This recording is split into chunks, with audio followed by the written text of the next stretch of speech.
তীব্র সংঘাতময় ১২ দিন শেষে আপাতত যুদ্ধবিরতি চলছে ইরান ও ইসরায়েলের মধ্যে। তবে টানা ১২ দিন ভয়াবহ বোমাবর্ষণ করে ইরানে ঠিক কী অর্জন করল ইসরায়েল? এমন প্রশ্ন যখন জনমনে ঘুরে বেড়াচ্ছে, তখন ঢাকঢোল পিটিয়ে সত্য তথ্য গোপন করে ইসরায়েল ও যুক্তরাষ্ট্র যুদ্ধ জয়ের কথা বলেই চলেছেন। কিন্তু চমকপ্রদ তথ্য হল, যুদ্ধ চলাকালীন সময়ে ইসরায়েলের হয়ে কাজ করা ৭০০ ভাড়াটে এজেন্ট বা মোসাদ এজেন্টকে গ্রেফতার করেছে ইরানের গোয়েন্দা ও নিরাপত্তা বাহিনী। সম্প্রতি ইরানের ফার্স্ট নিউজ এজেন্সি এ তথ্য জানায়।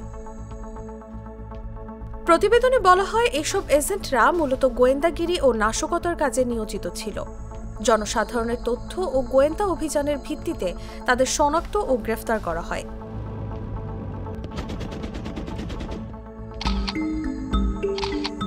ইসরায়েলের গোয়েন্দা সংস্থা মোসাদ স্বীকার করেছে, তারা অপারেশন রাইজিং লায়নের অংশ হিসেবে ইরানে তাদের গুপ্তচরদের মাধ্যমে হামলার প্রস্তুতি নিয়েছিল।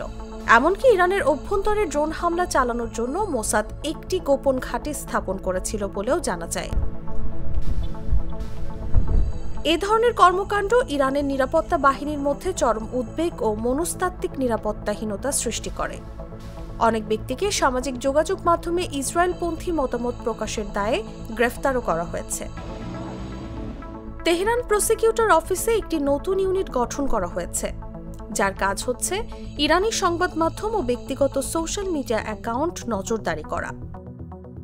পাশাপাশি সংঘাত শুরু হওয়ার পর থেকে বেশ কয়েকজন ইসরায়েলি গুপ্তচরের মৃত্যুদণ্ড কার্যকর করা হয়েছে বলে জানায় ইরানের সংবাদ মাধ্যমগুলো। News desk, Jago news.